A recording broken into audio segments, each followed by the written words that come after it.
Saludos. Sean bienvenidos a esta primera entrega de One on One, un espacio construido para conocer sobre la vida y trayectoria de los profesionales que moldean el ámbito jurídico, político y social de la República Dominicana.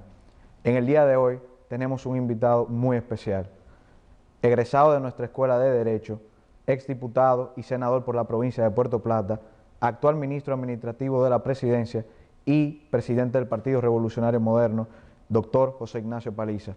Muchísimas gracias por venir aquí a compartir este tiempo con nosotros. Un placer para mí, gracias por la invitación. Siempre de alguna manera es bueno regresar a tener contacto con la vida universitaria, la vida académica y con los recuerdos que de alguna forma u otra significan el hecho de compartir con ustedes, intercambiar con ustedes y volver un poquito a mi paso por UNIBE, que no hay duda que fueron de mis mejores años. Muchísimas gracias, de verdad, apreciamos que su presencia aquí con nosotros en el día de hoy. Bueno, vamos a empezar porque la parte que quizás mucha gente quiere saber, todo el mundo conoce a José Ignacio Paliza, el político que fue senador de Puerto Plata y que ahora es ministro administrativo de la Presidencia, pero quisiéramos saber o conocer un poco más sobre sus orígenes. Bueno, yo nací aquí en Santo Domingo. Mi padre es de una familia capitaleña, mi madre sí son descendientes puertoplateños. Y a los 4 o 5 años la vida nos llevó a vivir a Puerto Plata. Y yo me desarrollé y crecí en Puerto Plata.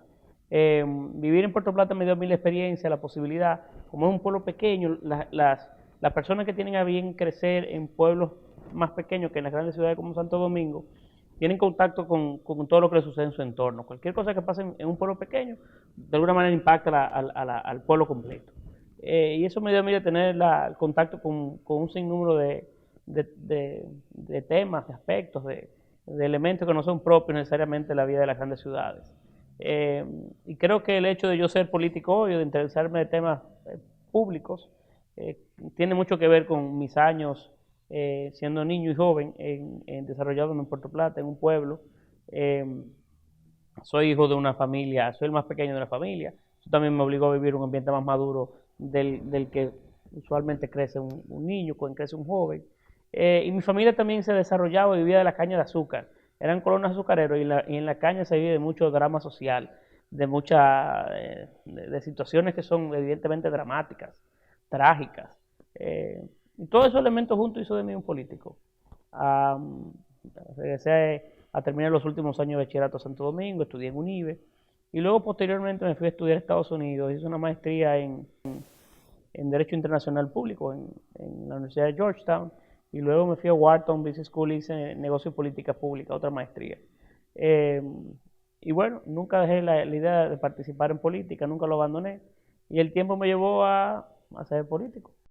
Que de hecho este año 2020 se volvió viral un video donde el país pudo ver a un joven José Paliza, pero con 13, 14 años, si no me equivoco, participando. No, más chiquito. ¿Más chiquito? Sí, más ¿Cuántos años? chiquito. Como 10 años. Lo que pasa es que nosotros manoteábamos, en la organización donde yo vivía en Puerto Plata, manoteábamos, jugábamos pelota que yo debía haber sido pelotero, sí, se gana más cuarto y se disfruta más, en un solar vacío que había. Y frente a ese solar vivía don Juan Munza, que es de una familia de radiodifusores de Puerto Plata y eso. Y entonces nos ponían todos los muchachitos en tiempo de campaña a hablar de política y él a reírse de nosotros. Y un día dijo, mira, pidan permiso a su papá y a su mamá que el miércoles lo voy a llevar al programa. Él tenía un programa de televisión en las noches. Pues el miércoles nada más aparecí yo.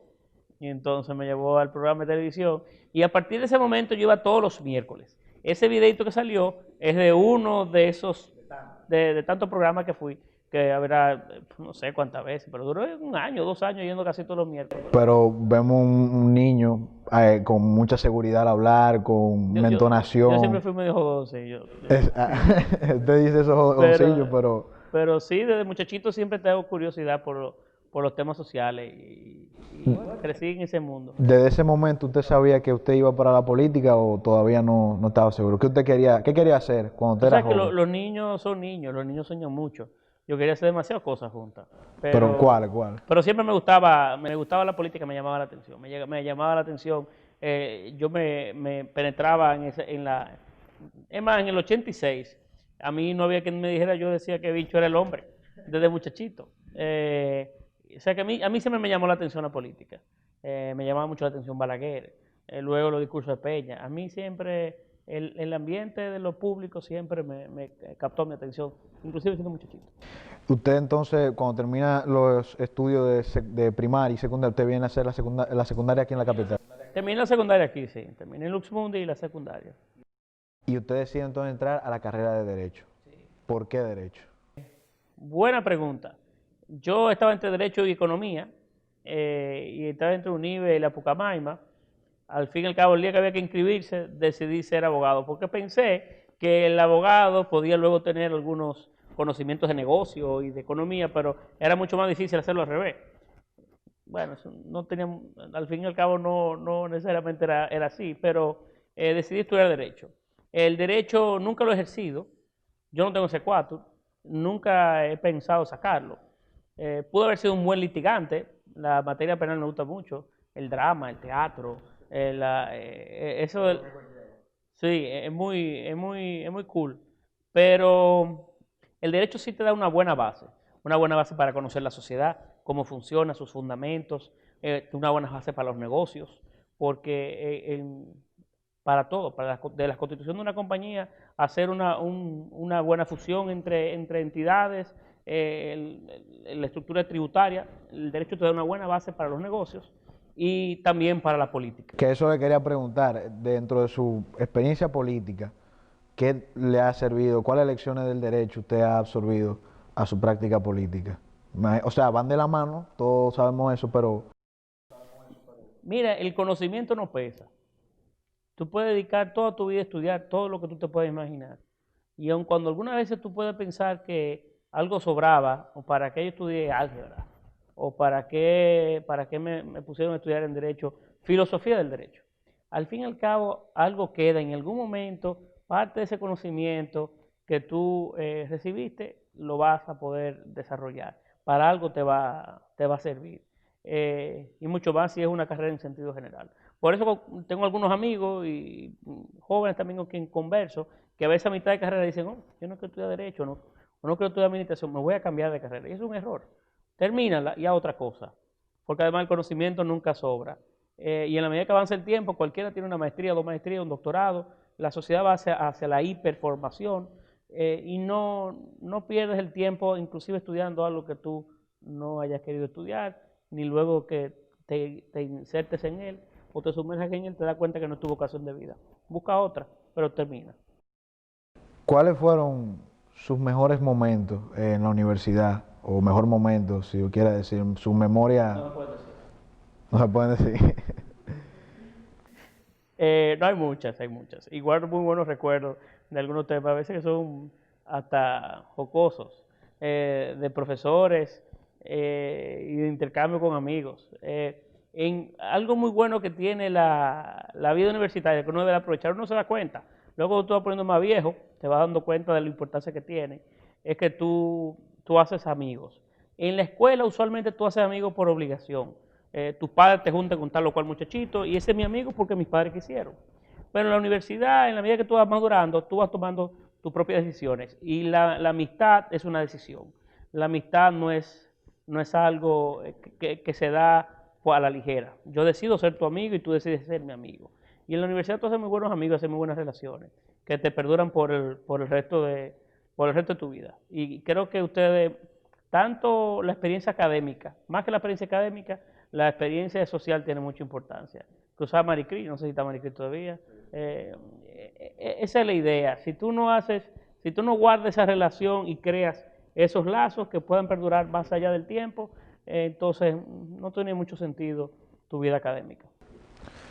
Bueno, y dentro de las materias impartidas en la universidad, ¿cuál era la que más usted disfrutaba? Yo te puedo decirle que menos me gustaba, que estaba fácil. Los procedimientos, nunca me fue bien procedimientos, los procedimientos civiles. Ahí están haciendo web, claro. Mira, yo era muy buen estudiante, pero los procedimientos me fue muy mal. Tú sabes que también depende mucho con el profesor. Hay materias que no tienen ninguna importancia, pero el profesor te la hace en realidad que te cautiva. Yo recuerdo con mucho agrado las cátedras, por ejemplo, de Pérez Gómez, que tanto en Introducción al Derecho como en responsabilidad civil, obligaciones. Fuera evidentemente un brillante profesor. No había forma que no aprendieras. Y guardo con muy buen recuerdo las cátedras de él. Usted cuando termina sus estudios universitarios en el año 2003, usted decide estudiar fuera, en los Estados Unidos, y usted terminó haciendo en un lapso de 3 años un magíster en estudios de, Derecho de Estudios Internacionales del Derecho en la Universidad de Georgetown. Y también en la Universidad de Pensilvania, tengo entendido, hizo otra especialidad, y en la Escuela Kennedy de la Universidad de Harvard. Yo quería seguir estudiando, pero mi papá no me lo quiso seguir pagando. No, Digo, no lo ven dejó. a trabajar para acá. Tuve que regresar. Pero el hecho de haber estudiado en esas tres importantes universidades, ¿cómo influyó en usted, en la forma de usted ver la política, de hacer política, de entender los procesos, las coyunturas? ¿Cómo sus estudios allá le Mira, impactaron la en su experiencia, vida? por ejemplo, en Washington, en ese aspecto, fue muy enriquecedora por la ciudad. Washington es una ciudad muy cosmopolita. Nadie es washingtonian. O sea, todo el mundo está de paso y está en una situación similar a ti. O sea, embajadas, estudiantes, el propio gobierno norteamericano cambia cada 4 años, cada 8 años. Entonces, hay una mezcla confluyen gente, temas, y la ciudad realmente, para el que le gusta el tema público, el que quiere conocer un poco del sistema norteamericano, te cautiva. Y mi experiencia por ahí fue, para la política, fue enriquecedora. Y claro, la oportunidad de haber estudiado afuera y de conocer el sistema y conocer otras realidades que no son las de uno. Yo recuerdo muy particular una vez cuando fui a coger mi primer examen en Georgetown, por cierto, en una clase muy grande. Habían no sé cuántos muchachos, 70, 80 estudiantes. Y en medio del examen, pues yo en la computadora, yo alzo mi voz para preguntarle algo al profesor y veo que el profesor no está ahí. Y entonces miro a la izquierda, miro a la derecha, está todo el mundo concentrado en su examen. Nadie le pide nada apretado, nadie le pregunta. Digo yo, oye, pero qué gente que son seria esto. Cuánta honestidad. Si fuera allá, imagínate, digo yo. Y me llamó mucho la atención. Sin embargo, luego con el tiempo me di cuenta que no lo hacían por seriedad y honestidad a su trabajo. Lo hacían por competencia. Y así como la competencia en oportunidad es muy buena, también termina siendo muy mala, porque te distancian del que tú tienes al lado. Usualmente el que tienes al lado no es tu competencia. El mundo es uno tal hoy, es tan grande, pero a la vez tan cercano. Ha eliminado las formas, ha eliminado las fronteras. El teletrabajo te lo ha acercado mucho más. ¿Qué competencia tuya puede ser una persona que tú en tu vida te has imaginado en un lugar remoto del mundo que te ha ocupado tu puesto de trabajo o un espacio por el que tú aplicaste? Tampoco estoy diciendo con eso que te fijes o le sople al amigo un examen, ¿no? Eso es deshonesto. Lo que quería era poner en contexto que tú, en la medida que avanza el tiempo, el mundo académico, y si tienes la oportunidad de vivir fuera, comienzas a notar un sinnúmero de cosas que son, evidentemente, te impactan en realidad profundamente para bien de tu formación como individuo, como ciudadano y como profesional. Por así decirlo, usted se llevó una muy buena experiencia de todos sus años allá en los Estados Unidos. Y posteriormente, ya en el año 2010, para ser preciso, usted empieza formalmente una carrera congresional. Usted duró 6 años en la Cámara de Diputados, del 2010 al 2016, por su provincia de Puerto Plata, y posteriormente es electo al Senado en el año 2016 hasta recién 2020. En esos 10 años en el Congreso Dominicano, y especialmente del 2010 al 2020, ocurrieron muchos sucesos lamentables o bochornosos. De sus experiencias, ¿cuáles son esos aspectos que el legislador o el Congreso dominicano tiene que mejorar para ser verdaderamente un poder del Estado eficiente, que cumpla con su... Mira, son muchas. En primer lugar, el legislador como tal debe cambiar en algunos aspectos. Aquí el diputado o el senador no se monta o no trabaja alrededor de plataformas de ideas o plataformas programáticas.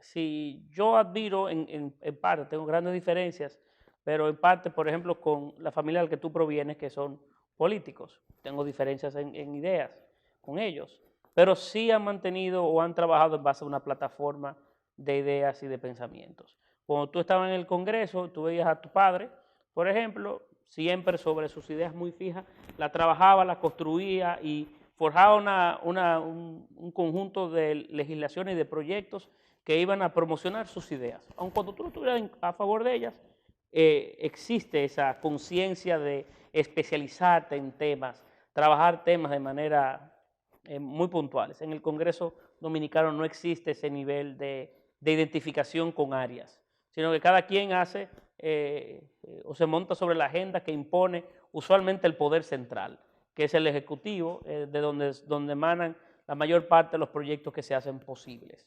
Que es una crítica que se le ha hecho muchas veces al Congreso de que ha sido un sello gomígrafo del Sí, Poder porque Ejecutivo. también en los últimos años el Congreso ha coincidido, un Congreso muy monolíticamente identificado con una sola fuerza política. Y eso hace que también el Congreso no sea el mejor, porque no hay debates, no hay contradicciones, no hay diferencias. Otra cosa que al Congreso le falta es que no hay el poder de fiscalizar, se ha perdido en el tiempo. Hay un buen rol de representación y hasta del aspecto de legislar, pero no de fiscalizar. En el Congreso no se fiscaliza a ningún otro poder público, ni se le sigue el rastro a un ministerio de manera puntual. Eso es un eslabón perdido en la mecánica congresional que debe ser recuperada. Y otro tema, son muchísimos, podemos hablar muchísimo, porque mis años por el Congreso fueron agridulces. ¿Cuál fue la parte agria y la dulce? Bueno, el honor que tú tienes de estar ahí, de haber sido muy joven y haber representado tu provincia, el hecho que tu provincia, donde tú creciste, donde tú te desarrollas, donde vive tu familia, te haya electo para esa función, esas son cosas que te llenan y te van a te van a marcar por el resto de tu vida. Pero agridulce porque te encuentras con un sistema que no funciona, que es medio burocrático, que a veces tú duras toda la vida impulsando un proyecto de ley y nunca lo logras hacer posible, que otras cosas son importantes. Entonces es un choque de sazones y de impresiones. Pero otra cosa que el Congreso debe de mejorar también, también la forma en la que los ciudadanos vemos el Congreso, es cómo medimos sus resultados. Aquí se mide por cantidad y no por calidad. Tú buscas y dices, bueno, ¿cuáles son los legisladores que más eficientes son? Bueno, los que más proyectos de ley han presentado. Hay gente que han presentado 200 proyectos de ley en 4 años, pero son para nombrar la calle, para poner el día a los compadres, entonces son muy eficientes, son muy prolíferos, pero no tienen calidad de sus propuestas. El ciudadano tenemos que, ojalá hay algunas plataformas que son interesantes en otros países que se han puesto en marcha, que ayudan mucho a que el ciudadano pueda seguir el récord de sus legisladores y podamos medirlo a su justa dimensión. Bueno, ya pasando de un plano un poco más de actualidad, este año que estamos concluyendo, el 2020, fue un año de muchas lecciones para la democracia dominicana en todo el sentido de la palabra. Vimos todo lo que transcurrió, todo el proceso. Y mi pregunta va hacia lo siguiente. Luego de haber visto lo que pasó y usted siendo un actor de primer nivel o de primera mano con lo que ocurre, ¿cuáles son los pasos que debería tomar el país para mejorar su sistema político partidario y cómo la ciudadanía puede volver a confiar en su clase política? Porque si una ciudadanía, si un país no confía en sus políticos o en cualquiera de sus autoridades, pues la crisis de confianza representa un peligro serio, si se quiere llamar democrático un país. Es una pregunta, no es tan sencilla de responder, hay demasiado aristas. Pero la ciudadanía le dio demasiado poder a un solo grupo y le permitió demasiado a un solo grupo.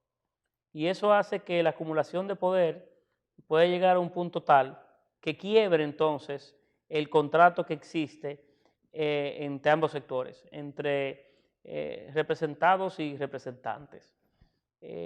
Nosotros tenemos que construir desde la sociedad mejores instituciones, más fuertes, y creer en ellas. Trabajar para aumentar la credibilidad y la identificación de la gente con sus instituciones. Porque las instituciones no la hacen, no son cuerpo y alma o imagen de una persona que en el momento esté ahí, y ni son en los mármoles los que pueden cubrir sus paredes. Las instituciones son más de ahí, eso es un sistema de confianza. Y en la medida en que tú tengas instituciones fuertes, entonces tú tendrás a políticos con mayor nivel de regulación o de limitaciones que lo hacen mejores funcionarios públicos. Yo sé que muchos de los ciudadanos se han distanciado de los políticos y de la política, y yo aspiro a un proceso totalmente contrario. En la medida en la que nosotros tengamos ciudadanos más comprometidos y más involucrados, tendremos mejores políticos y tendremos mejores resultados dentro de la política. Lo que se vivió en las elecciones de julio fue un desahogo ciudadano.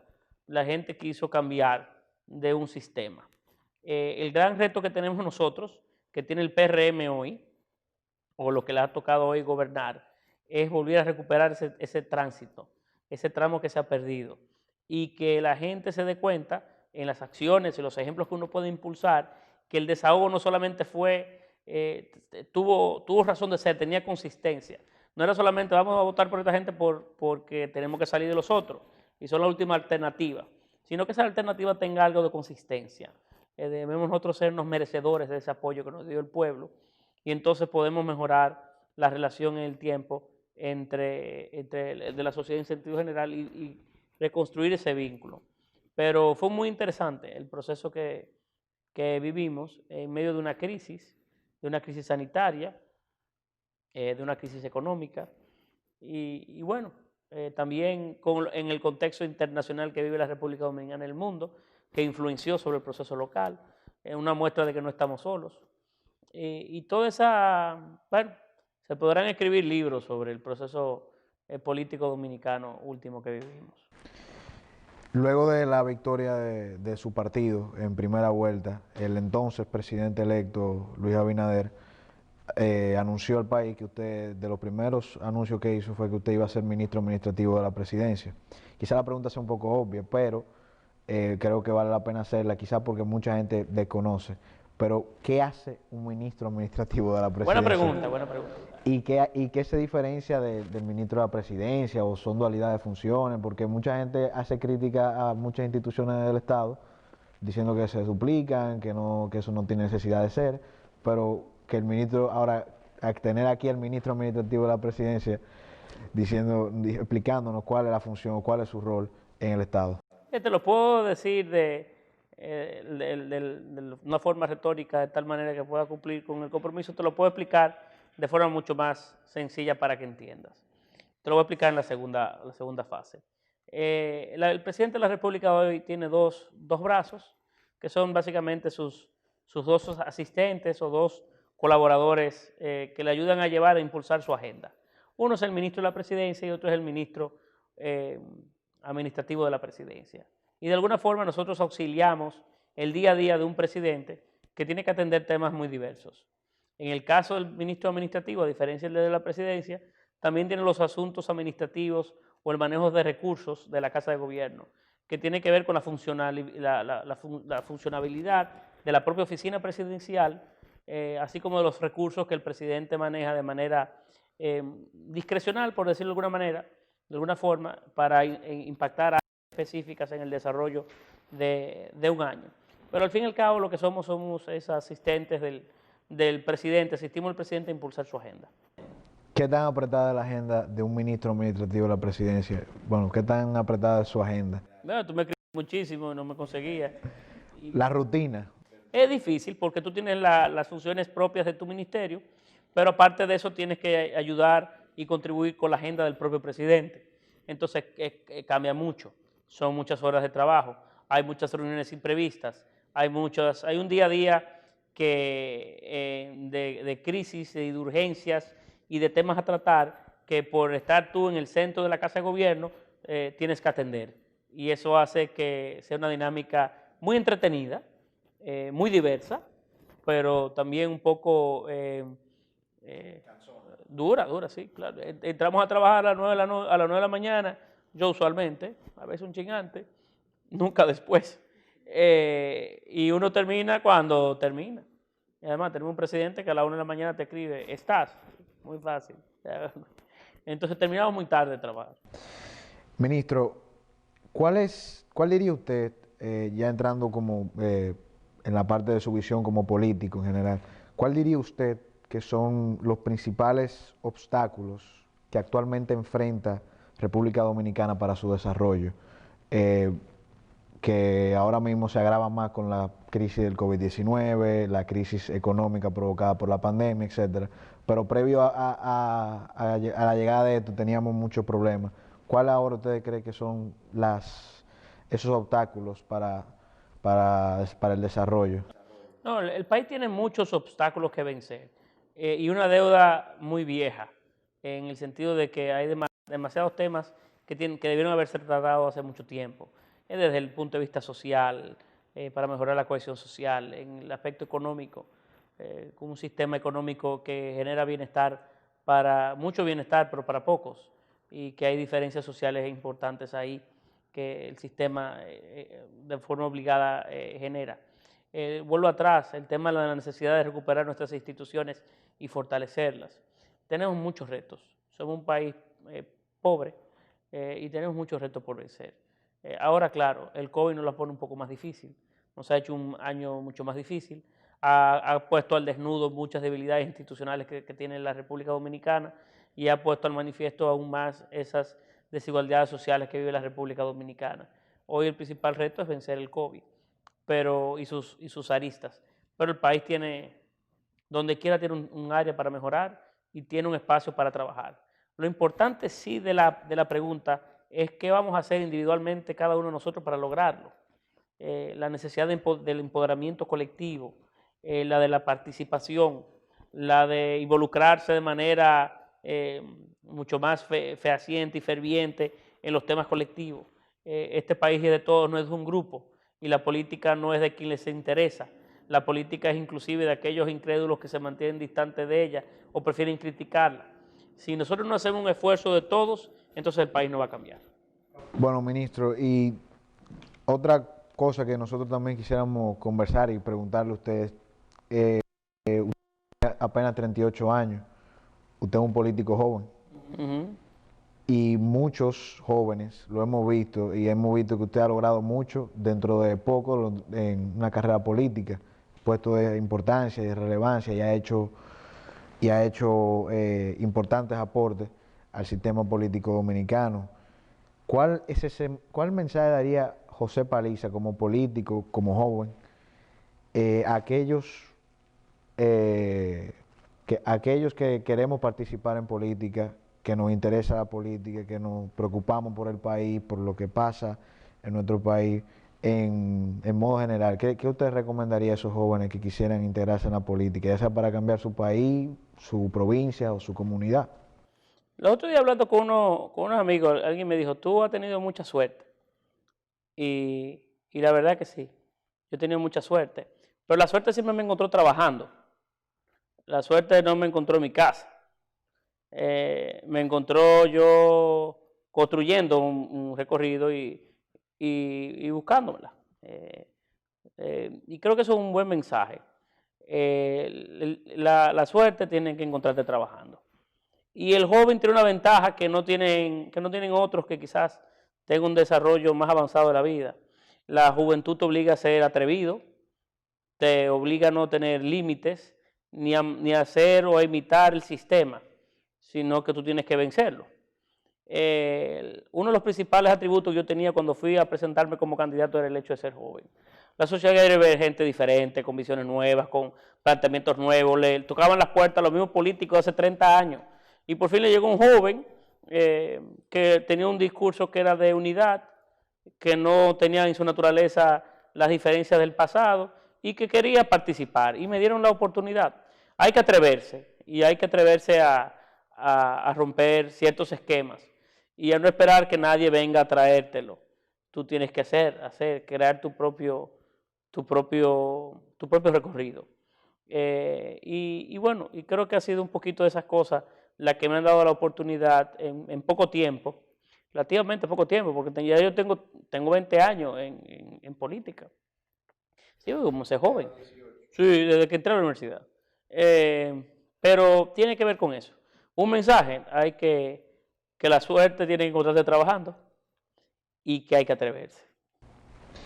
Y dentro de la política, existen, digamos, o se dice que existen dos corrientes de pensamiento, de accionar político. Están los que son idealistas y están los que son pragmáticos. Los idealistas son un poco más, digamos, tendientes no voy a decir vivir en el aire, pero que tienen viven mucho en las ideas, en el idealismo. Y los pragmáticos son personas quizás un poco más combativas, más de la coyuntura, o que se le dice que son más aterrizados en la realidad. ¿Usted considera dentro de la política un político idealista, pragmático, un poco de los dos? Hay que hacer un poquito de los dos, porque tú tienes que soñar. Y entonces el que no sueña, el que no ve más allá, el que no se sienta un día a tomarse un trago y pensar en un país diferente, pues entonces no tiene corazón, no tiene alma, no tiene... pero también hay que ser pragmático, porque tú tienes que tomar decisiones, hay que tomar los toros por los cuernos en oportunidad y hacer que las cosas sucedan. Y hay que hacerlas hoy. A veces el tú construir un sueño, el sueño hay que construirlo hoy. Entonces tiene que ser una mezcla de ambas cosas. Hay que ser un idealista pragmático. Ahora esta sesión de preguntas un poco corta, pero que usted nos responda. ¿Cuáles libros o textos usted recomendaría a jóvenes que estudien Derecho o les gusta la política? Hay muchos libros que te puedo decir. Moderno, clásico. Sí, un clásico, yo sé que mucha gente lo ha dicho antes, pero Los Miserables de Víctor Hugo es una... Memoria de Adriano es otra que a mí me impactó mucho cuando venía creciendo. Pero hay muchas obras, dependiendo el güey y el momento en el que tú estás. A mí me cogió una época que yo nada más leía filosofía. A mí me cogió otra época que leía novelas. Ahora mismo estoy leyendo Twitter y no tengo tiempo, no tengo mucho tiempo. Lamentablemente no. Claro, no leo muchísimo. Ahora no leo quizás más que nunca, más que antes.